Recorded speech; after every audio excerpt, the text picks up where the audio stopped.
Hello, my name is Jacob Chengwei Fan. It is an honor and privilege to share with you as a lecturer my research into the Luminous religion, which is the earliest Christian encounter in ancient China.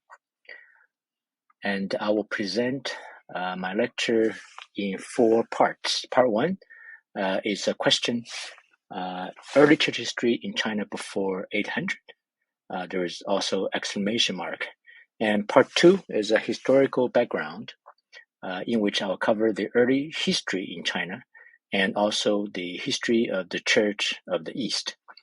In part three, I will offer, which is the heart of the lecture, which will cover the Luminous religion, Jingjiao, its reception, teaching, spreading, and its final demise. Finally, I'll cover the historical and theological reflections of Jingjiao's success and their failures. First, I want to quote the responses from this book called Christians in Asia Before 1500, in which the author Ian Gilman and Hans Joachim Klimkeit give their remark on the response Christians in Asia before 1500, exclamation mark and question mark, by pointing out the general ignorance of many Western Christians, myself included, and the various imperialisms that undergird that ignorance, political, intellectual, and scriptural. Politically, there is political ways of thinking, quote, built up over 400 years since the Portuguese and Spanish began to build such empires in Africa, Asia, and Americas, have not passed out of currency among Europeans and their descendants elsewhere.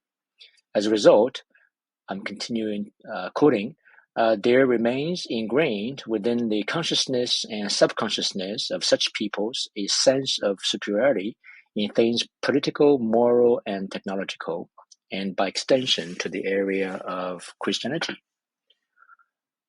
Gilman and Klimkeit also refute against a form of intellectual imperialism in the minds of Westerners, among whom some Western scholars compared to their counterparts in the business field, and I quote, have not shown the same readiness to accept the possibility that there may be ways to the truth other than those in which they are accustomed. End of quote.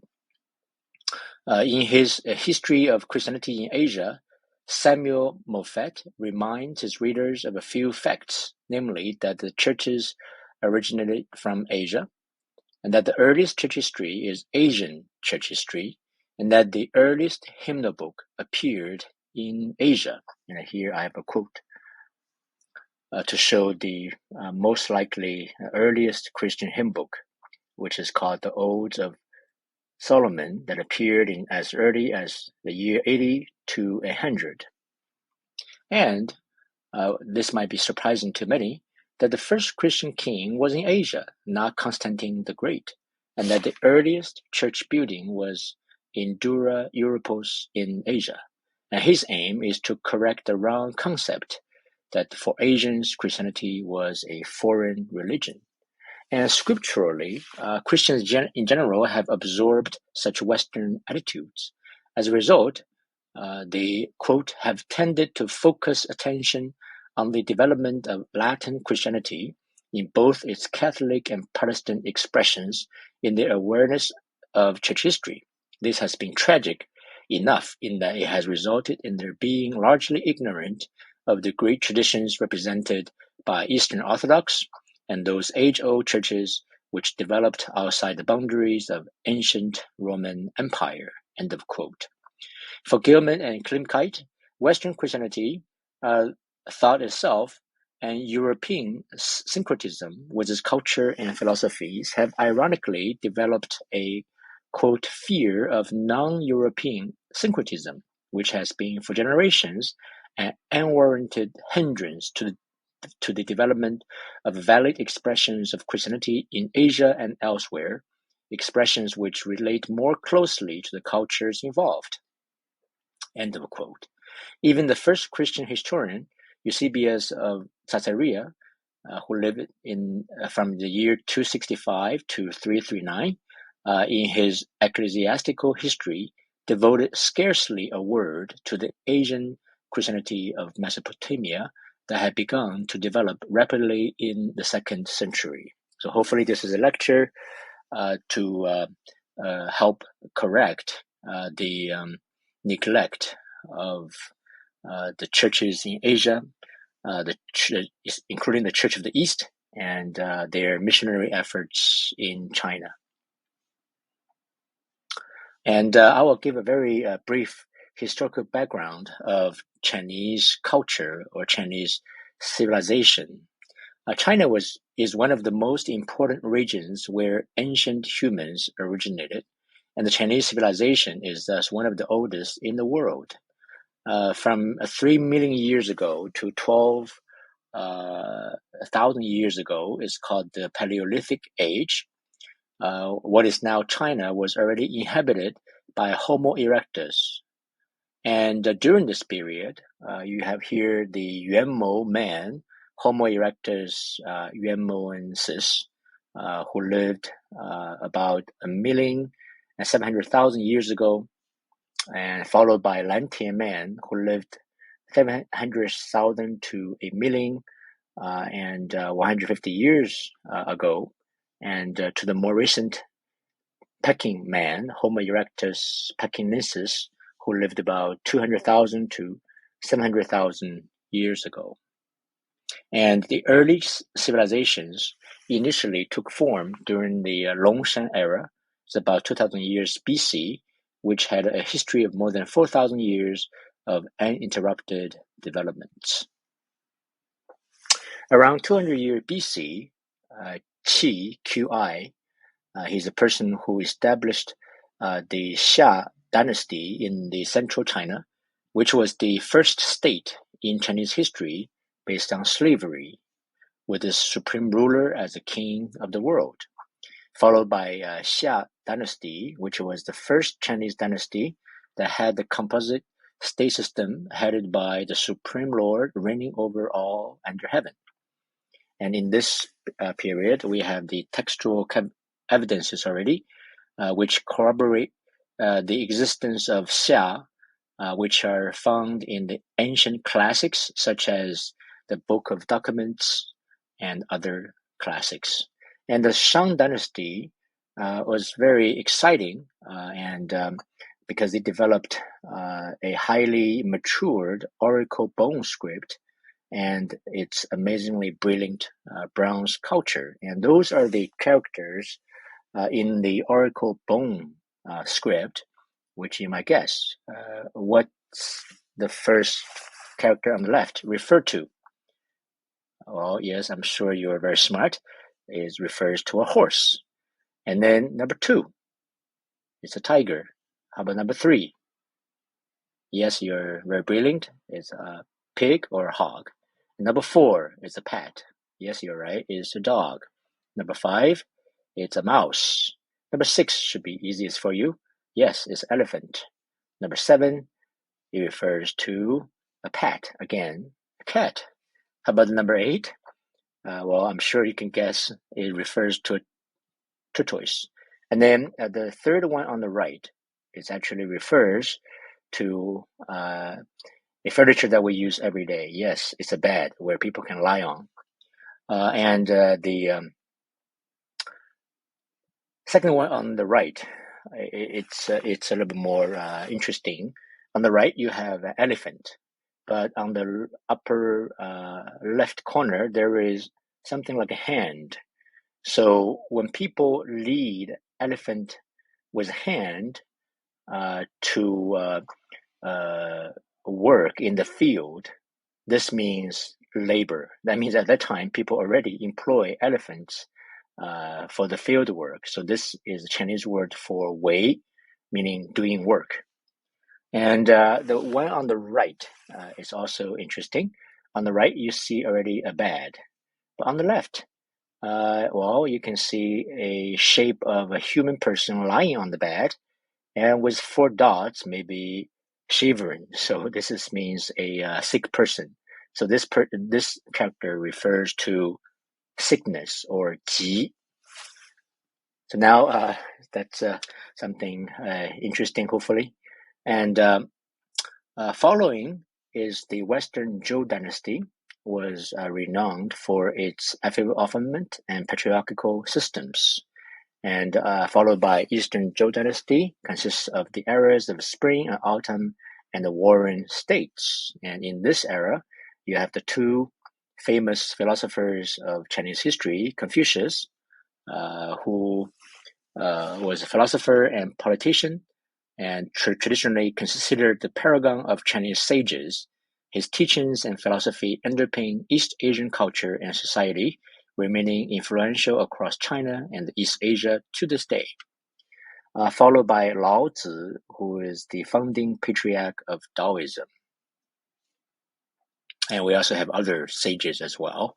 And I also want to point out in 221 BC, the first emperor of Qin dynasty successfully finished the historic mission unifying entire China. Here on the map, you can see on the lower right, which was about a third or fourth of the largest Chinese territory. And it is in this era that a multinational, highly centralized feudal kingdom was established. Following by Han Dynasty, this era was important because the former Han Dynasty had pioneered in the economical, culturally interconnecting China and the world. Such an aspiration was embodied in a person called Zhang Qian, who lived in 164 to 114 BC in his groundbreaking effort to hew out the Silk Road, which originated from here, the star, the Chang'an, which is the capital of the Han Empire. You can see through the yellow line reaching all the way to Central Asia. And that's the shows the diagram of his journey to the west. And then afterward, Ming Di, as the emperor of Han Dynasty, sent envoys to invite Buddhist Kasyapa Matagan and Dharmaratna to the capital Luoyang and had them translate Sutra of 42 chapters, which is a classic Buddhist classics. So followed by Three Kingdoms, Western Jin Dynasty. And then when the history came to Southern and Northern dynasties, here you have the earliest Persian religion called Zoroastrianism, which was first introduced to China. And then the Sui dynasty, and now we are here at one of the most well-known dynasty in the history of China called the Tang dynasty. And it is this era that we will focus on because it is in this era that the Chinese history ever witnessed Christian missionaries and their spread in China. In the Tang Dynasty, which lasts about 300 years, here the foreign contacts helped create the Tang Dynasty's famously cosmopolitan culture, and traders from beyond the empire, such as the Sogding merchants, ran camel trains along the edges of Western Desert and formed the entire enclaves within Chang'an, the capital. So you can see that the white regions on the map show a territory compared to the modern Chinese territory. And if you view this as a pen with a handle, and the handle stretches all the way to the west, and that's part of the famous Silk Road, which connect the Tang Dynasty with Central Asia. And so it is in this era that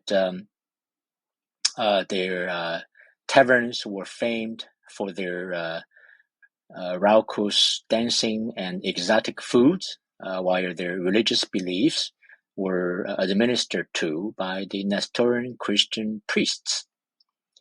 And barely a month went by at the Tang court without some exotic embassy for foreign climes, Persian princes or ambassadors from the Byzantine Emperor Constans II.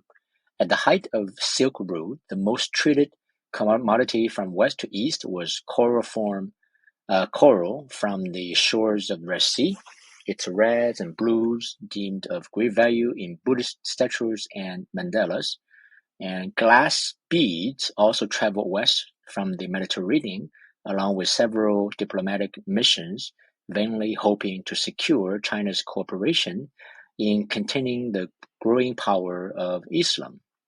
So in the Tang Dynasty and the fragmented period that followed it, Persian culture and community was a major contributor to the exoticism of the period. And so here is a picture of the Silk Road extending all the way from the west. You can see reaching the Mediterranean Sea, going through Merv, which is today's Turkmenistan, and also Samarkand, which is today's Uzbekistan, and then coming to the desert and finally reaches Dunhuang. You can see there is an arrow pointing to it, which is where ancient Persian documents, including the Nestorian documents, were discovered not long ago, and then reaching the Chang'an, the capital of Tang Dynasty, which is kind of the end of the Silk Road, but it also extends northward to today's Beijing, the capital of China for now, and also traveling eastward all the way to Hangzhou, to the entrance into the ocean. So you can see this covers a vast geographical territory, the Silk Route, which connects ancient China with Central Asia. And this is a picture which tells about the pluralistic Tang Dynasty, and this is a picture of Chang'an, the capital, and you can see the major religious establishments in Chang'an, besides the Buddhist temples, the Taoist temples, and other super monastery or abbey. There are also temples for the three Persian religions. I already covered the Zoroastrianism, which originated in Persia, and there is also Manichaeism, who was founded by many a Persian in the middle of the 3rd century. It's also a global religion and spread to Asia, Europe, and Northern Africa. And also here I want to present Alopen, a Syrian monk, arrived in Chang'an in the year 635 and is recorded as administering to an immigrant flock. Tang Dynasty was also well known for its highly advanced technology and science. Here I'm just only giving one quick example of Yi Xing, who is a mathematician, mechanical engineer who invented the first astronomical celestial globe. And James McClellan III and Harold Dunn, in their book Science and Technology in the World History, states, quote, "The medieval China was scientifically and technologically more developed than Europe in many fields." Next, I will present a brief historical background of the Church of the East. The Church of the East was forced in the year 424 on account of the great political enmity between Rome and Iran to declare its juridical independence from the Western Church. The deposition of Nestorius at the Council of Ephesus in the year 431 Emperor Zeno's Christological formula from 482, called the Henoticon, and the condemnation of the so-called three chapters in 553, all these events led the Church of the East into the isolation of heresy. However, the Church of the East, they continue to expand eastward. And then by the Middle Ages, they covered as many as 24 archdioceses. And here there are a few facts I want to present to all of you. That first of all, the struggle of that period over the so-called true creed and the natures of Christ released such centrifugal forces that the Christian unity worked out as the First Ecumenical Council of Nicaea in 325 and strengthened at the Second Ecumenical Council of Constantinople in 381, split into three autonomous churches with their own creeds and hierarchies. On the west, we have the Roman Imperial Church. And then number two, we have the Miaphysite family of churches, including the Egyptian Copts, united at the time with the Nubians, the Ethiopians, and the Syrian Orthodox, also called Jacobites, and the Armenians. And further to the east, we have the Church of the East, which lay to the east of Roman Empire and its five patriarchates: Rome, Constantinople, Alexandria, Antioch, and Jerusalem. As a further consequence of its rule as a political and ecclesiastical border, the Euphrates, which is here you can see on the map, also became a linguistic border.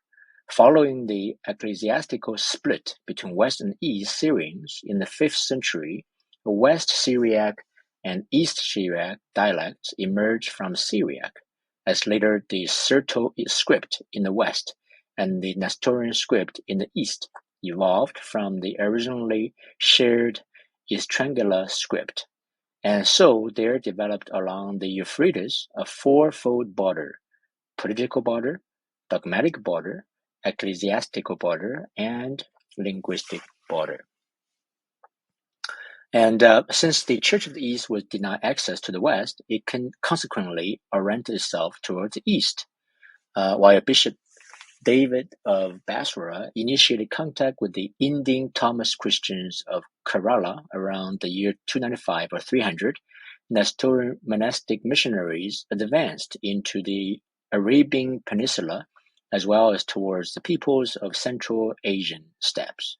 After the loss of Arab dioceses to Islam and the first setback in China, the Church made renewed efforts toward the East beginning in the 11th century and reached the Mongol peoples in the Middle Kingdom. So the Mongol people here on this map are on the upper right corner. So at the 11th century, the authority of Patriarch of Church of the East extended from the Euphrates on the west and all the way to the Yellow Sea on the east.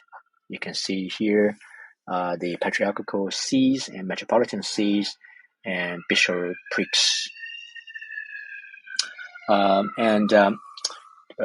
So here, at the beginning of the 14th century, besides his own patriarchal metropolis, the 27 archdioceses, with each metropolitan see subdivided into 6 or 12 dioceses, stood under the jurisdiction of the Patriarch of Seleucia Ctesiphon. The immense geographical expanse of the Church of the East greatly exceeded that of the Catholic Church. So this is a very important historical fact that I want to make everyone aware. So with this historical background, let me continue to the Luminous religion or the Jingjiao, how they were received in China, their teachings, their theology, their spreading, their challenges, and their final demise. So how was Luminous religion discovered? It is not discovered until the 17th century. A two-ton stone stele about 2.79 meters tall and 99 centimeters wide was unearthed near Xi'an, which is also the place for Chang'an, the capital of Tang Dynasty. It is very significant because this discovery of the stele was a sensation both for Chinese scholars and also in Europe, as it proved that Christianity had reached China almost a millennium before the Jesuit Ricci, who lived there from 1583 to 1610, and 7 centuries before the Catholic Archbishop John of Montecorvino, who carried out missionary work with modest success in the Middle Kingdom from 1224 to 1328. So you can see it moved the history to almost at least 500, if not more, years earlier in Chinese history. And when the Alopen, or called Aloben, most probably a Syriac monk or bishop named Yabalaha or Abraham, arrived at Chang'an in 635, the missionaries of the Church of the East brought with them Greek medicine, medical skills, and practical treatment, which provided them with a convenient way of preaching the gospel.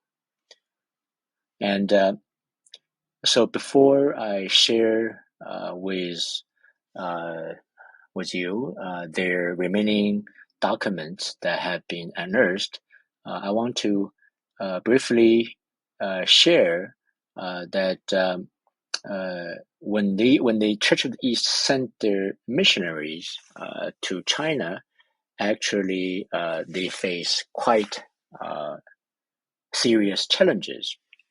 At the time of the Tang Dynasty, the Nestorian Christianity in China faced a difficult task.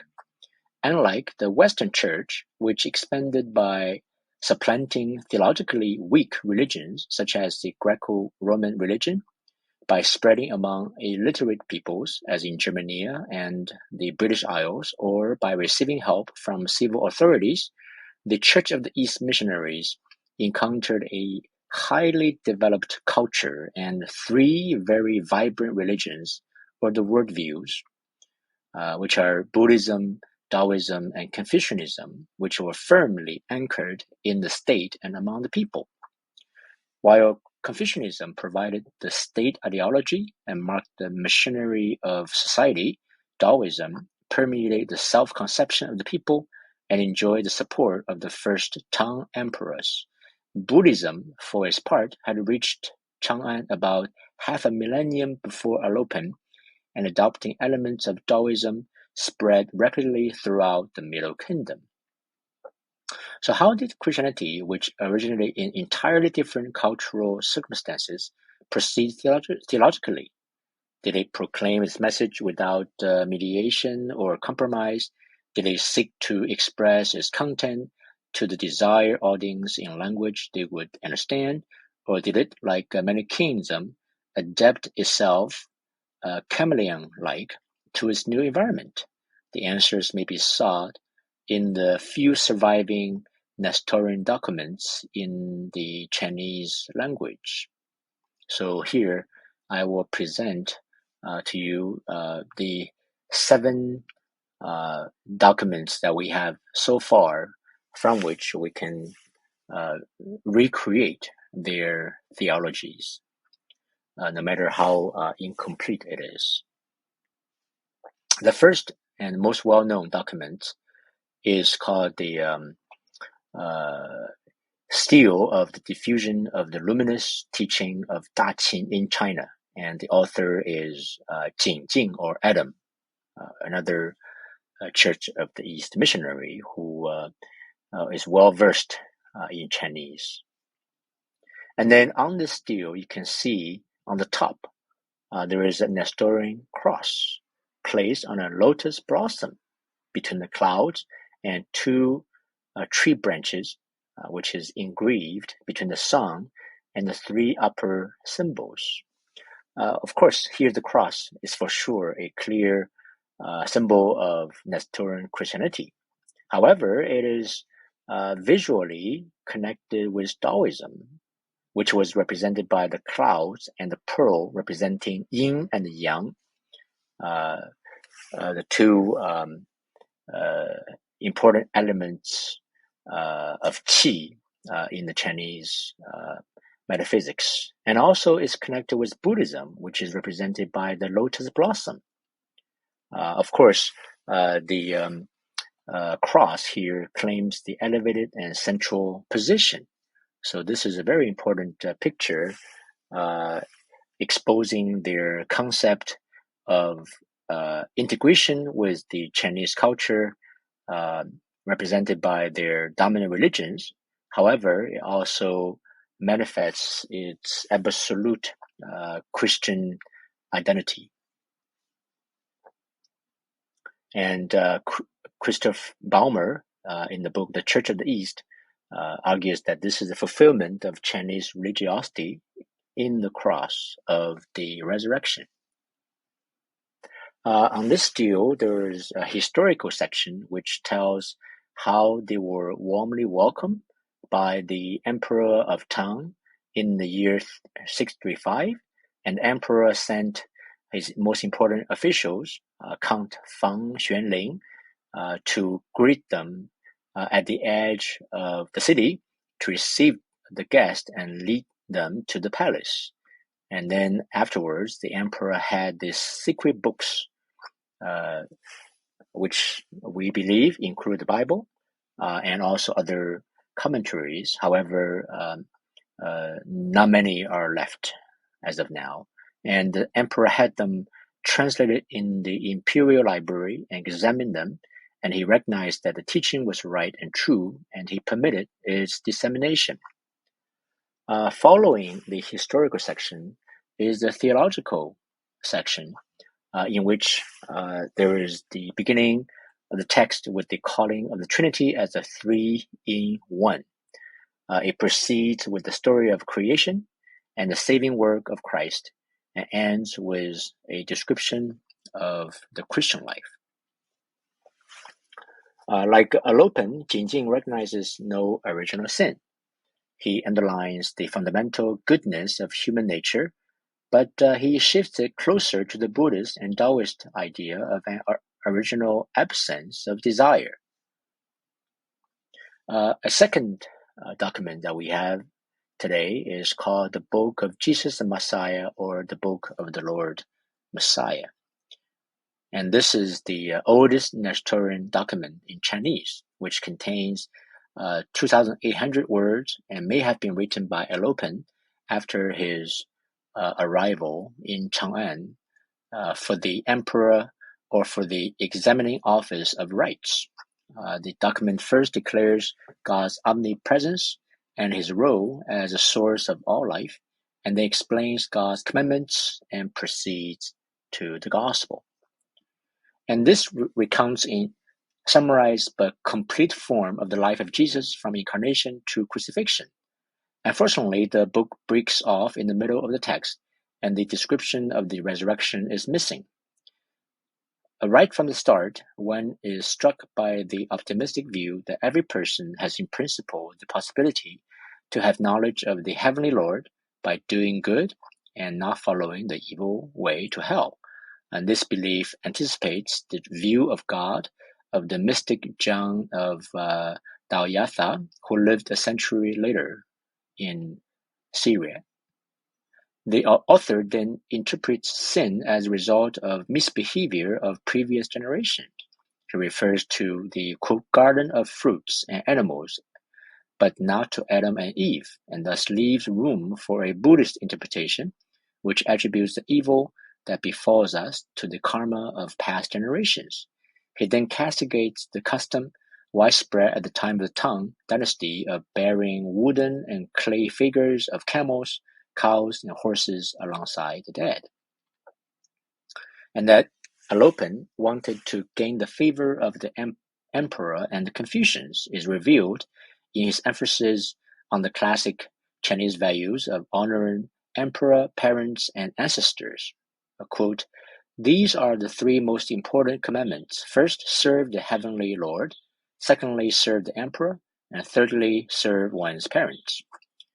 End of quote. The fourth commandment adopted the foundation of Buddhism. Quote, be merciful to all living creatures. End of quote. The other Mosaic laws follow. In contrast to the later documents, Alopen did not hesitate to describe the crucifixion expressis verbis. On the whole, Alopen's first text represents a successful attempt to reconcile the Christian message with the Confucian ethics and Buddhist principles. In the third document, called On the One God, or Discourse on the One God, presumably written by Alopen in the year 641, which contains three parts, the parable of the metaphorical teachings, and on the one heaven discourse on the one Godhead, and the sermon of the Lord of the universe, or discourse of the honored one of the universe on almsgiving.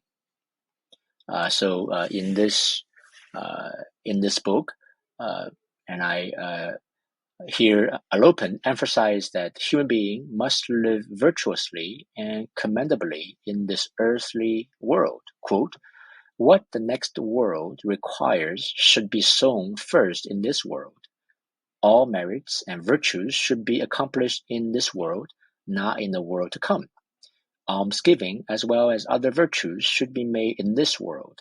In the next world, even though one wills to do it, it cannot be done. An evil heart, evil thoughts, evil repay, and jealousy can only be eliminated in this world, not in the next world. With this urgent appeal, Alopen acknowledged the Buddhist commandments to accumulate merit by living a virtuous life, but ambiguously denied the possibility of numerous rebirths, which left open an endless period of time for amassing the necessary merit. The individual has not infinitely many chances, thanks to rebirth, to improve himself, but rather only a single chance in this life. Psyche paraphrased Alopen's position as follows, quote, this world is our only gate to the heaven.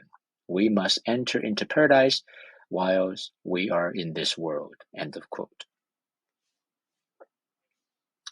And on the one heaven discourse, on the one Godhead here, remaining consistent, the author concludes the second section of On the One Heaven with placating words, quote, the one God wants from beginning to end all men to become holy, end of quote. This conviction agrees completely with Apakata's thesis doctrine of the Nestorian mystic Isaac of Nineveh, a contemporary of Alopen. Quote, God did not abandon the devil and sinners at the moment of their fall. The demons will not remain demons, nor the sinners sinners, for God intends to lead them all to the same perfection in which the holy angels already are, end of quote. So these and subsequent examples demonstrate that the position of individual mystics who fell under suspicion of heresy was also supported by the official missionaries to China.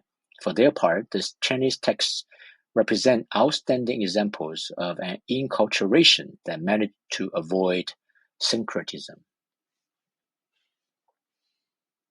The third section is a revised and expanded version of the Sermon on the Mount, after which follow Jesus' passion, crucifixion, and resurrection, as well as the advent of the Holy Spirit as at Pentecost. We also find intimation of the Nestorian document of the two natures of Christ. Quote, the Messiah was not God. He, God, became like man. This is the self-making of the Lord. The body of the Messiah died. This does not mean the end of his life. End of quote. These somewhat unclear words were meant to express that the human nature of Christ died on the cross, but not the divine nature.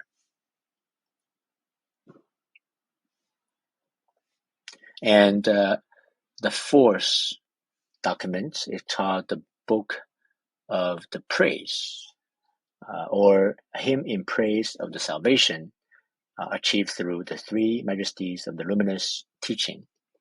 And This is also presumably written by Jingjiao around the year 780 to 800. And here we can see that in the language of Chinese poetry, the hymn praises the three hypostases of the Trinity and said of the Messiah, quote, who takes away the collected sins of all beings so that our true nature will be saved. No more peace to spoil.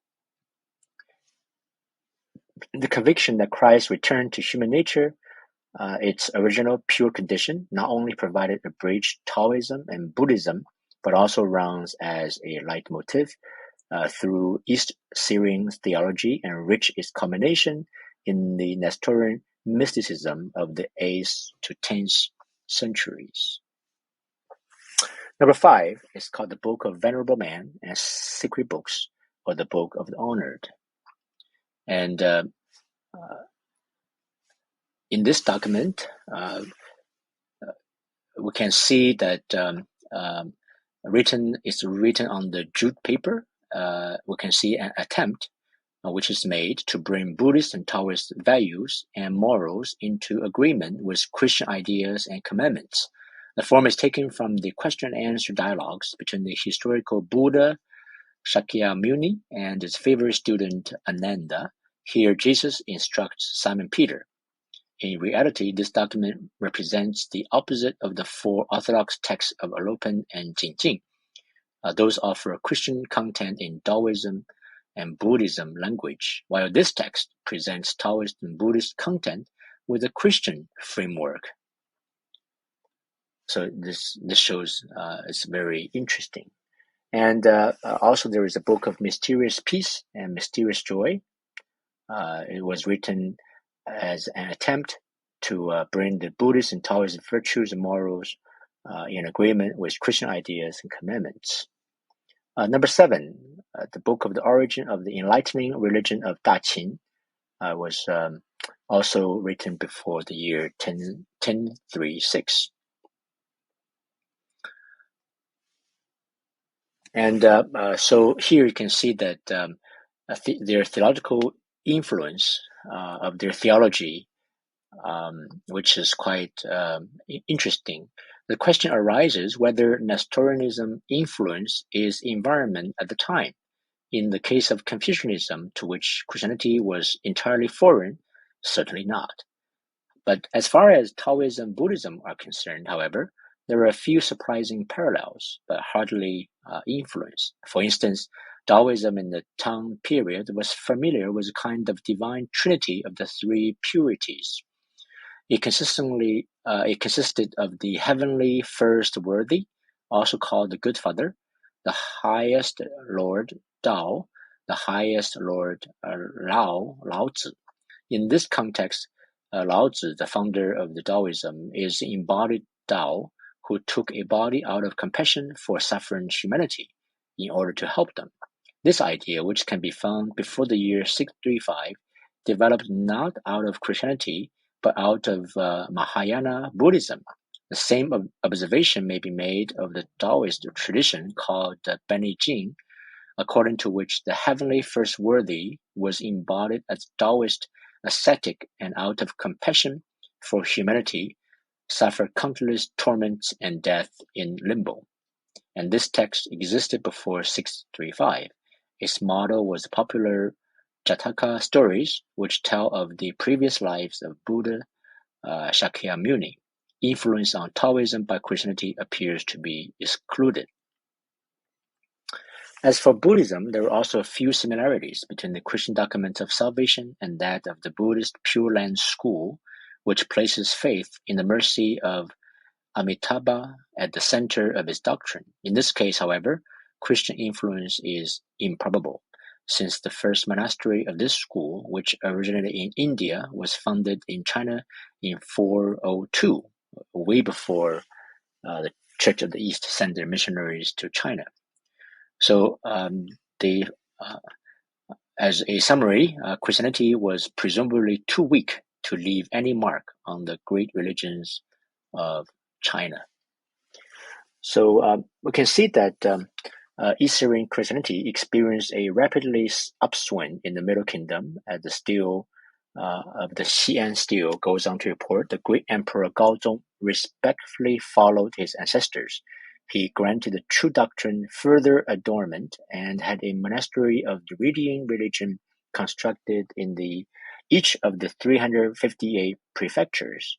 He honored Alopen and granted him the title Great Master of the Law and Guardian of the Empire. And the law spread to the 10 provinces. There were monasteries in 100 cities, and families experienced glowing good fortune. And known to us are the 11 monasteries, of which 7 have been located. This is one called Daqin Monastery. It's the pagoda of the Nestorian Daqin Monastery, founded around the year 650 near Wuchun, Shanxi Province, China. An earthquake destroyed the monastery in the first half of the 8th century. In the year 963, the pagoda was rebuilt as a part of the Buddhist shrine. And today it is a Taoist shrine, but it's also called Daqin Monastery. The 7-story, 31-meter-high pagoda was restored in the year 2000 or 2001. And the Church of the East was now found along the whole of the Silk Route from Damascus through Seleucia, Ctesiphon, Merv, Samarkand, and Turkestan as far as Chang'an. And I have already shared with you that they were faced with theological challenges. So the two chief difficulties faced by Alopen and his successors were explaining the following. First, they have to explain to the Chinese what's the uniqueness of the Savior, Jesus Christ. And also, they have to explain this how to select the target audience. And you can see that as in the Sasanian Empire in China, the Church of the East remained dependent on the goodwill of the absolute rulers and was at the mercy of their whims. Also, they faced the slander of competitors such as Buddhists. And the Xi'an stele, 781, record that, quote, during the Shengli period, the Buddhists took advantage of the situation and raised their voices in the capital of the West, Zhou. Towards the end of the Xiantian period, a few vulgar men of letters spread derisive slander in the west of Hao. End of quote. So the apparent persecution of the Church of the East in the late 7th century occurred at the time of the usurper Wu. Well, around the year 845, Jingjiao, or the Luminous religion, came to a demise. And the Emperor Wuzong issued an edict of 845 in which it maintained the human labor was wasted in the building of monasteries. Here it refers mostly to the Buddhist monasteries, because by that time Wuzong wanted to promote again the Taoism and to wipe out the huge number of Buddhist monasteries and their monks. You can see that there are about 4,600 monasteries were destroyed.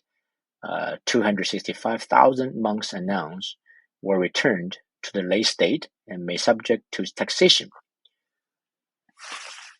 However, as an indirect result, the 3 Persian religions were also nearly wiped out as a result of Wuzong's persecution of the Buddhists, because to the emperor, the 3 Persian religions, including the Luminous religion, all are similar to the Buddhists. So the final demise occurred because of the Huichang persecution of the Buddhists in the year 840 to 846. And the edict says, quote, as far as the Daqin or the Nestorian and the Muhu, or the Zoroastrian religions, are concerned, since Buddhism has already been cast out, these heresies must now alone be allowed to survive. People belonging to these are to be compelled to return to the world, belong again to their own districts, and become taxpayers. As far as foreigners, let them be sent back to their own countries. The most probably Chinese Daqin, Nestorian, and Muhu Zoroastrian monks to the number of more than 3,000 are compelled to return to the world. So after presenting these facts, let's reflect theologically concerning their success and their failures. Well, they are successful because as Christianity's first encounter with ancient China, which features pluralism and highly advanced technology and science, they were able to last for more than 200 years, which is a great success. And they lay the foundation for the later Christian missionaries into China. But because they only existed for 200 years without any permanent results, unfortunately, it's also a failure. So let's study why did the enlightening religion disappear in China? Of course, there were external reasons.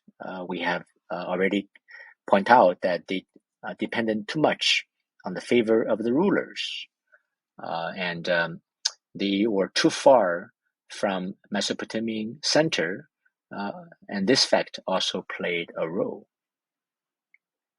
But there are also internal reasons. First of all, we see that in China, Christianity encountered three highly developed worldviews, which were deeply imprinted on the Chinese soul. Fundamental differences were revealed between Christian monotheism and the all-encompassing perspective of Buddhism or Taoism or Confucianism. And Christianity is marked by the dual belief in the absolute good, who is God, and evil that is to be overcome.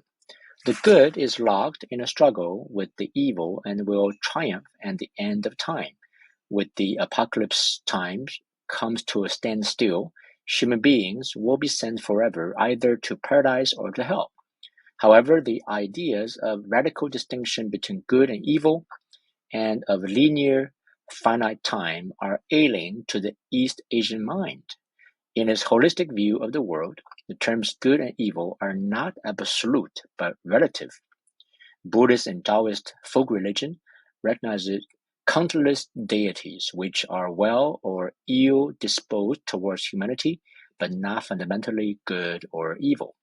They are good if people obey the commandments and rituals, even if they disregard these, in which case the angered deities are appeased by a ritual of atonement. The East Asian deities really form barriers for human behavior. Buddhism and Confucianism are not creeds but ethics. In the East Asian cyclical understanding of time, the good is transformed into evil and vice versa. It is governed by, to use a metaphor of Nietzsche, the quote, eternal return of the same. In such thought structures, there is no room for ideas such as sin against God, salvation, a single God, and apocalypse. However, we should conclude that we can learn a lot from the Church of the East missionaries.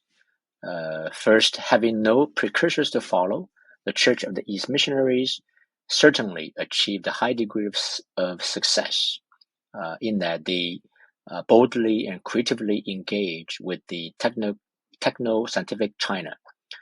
In addition to their loyalty, they boldly demonstrated their medical, astral, and architectural knowledge and skills before the royalty in order to secure a legal standing in the pluralistic country. They also shared their medical expertise to the grassroots in the form of Christian charity and hospitality by curing and healing the sick, in addition to satisfying the hungry, clothing the naked, and burying the dead. One thing that is worth noting is that similar to the Church of the East, missionaries of Manichaeism and Zoroastrianism also traveled to China even earlier. Though equally exposed to opportunities of scientific learning in Central Asia, the Manichaeans and the Zoroastrians in China did not resort to science and technologies as much as the Syriac Christians. A second thing that we can learn is their theological, which is a term coined by myself, which is a combination of the pneumatological and creative integration with the Chinese metaphysical concept of qi, or breath or wind, which is an approach to formulating their Chinese theology expressed in their Jingjiao literature, in which the creatively dialogue with the Chinese metaphysics embodied in the three dominant religions. Of course, they also failed to establish a distinctively Christian theology, which is widely accessible to the grassroots. They have consumed their energy in engaging with the Chinese emperor and the royal officials, and probably translating documents into Chinese with their limited time. So they fail to establish a theology that is accessible to the grassroots. They also went too far, I argue, in adopting terminologies from Taoism, Buddhism, and Confucianism while translating their Christian doctrine. And moreover, by translating the name of Jesus to Yishu, the second character means mouse or rat. This leaves the impression of disrespect. By doing this, they failed to establish a Christology that was acceptable to the Chinese public. Thank you for your attention.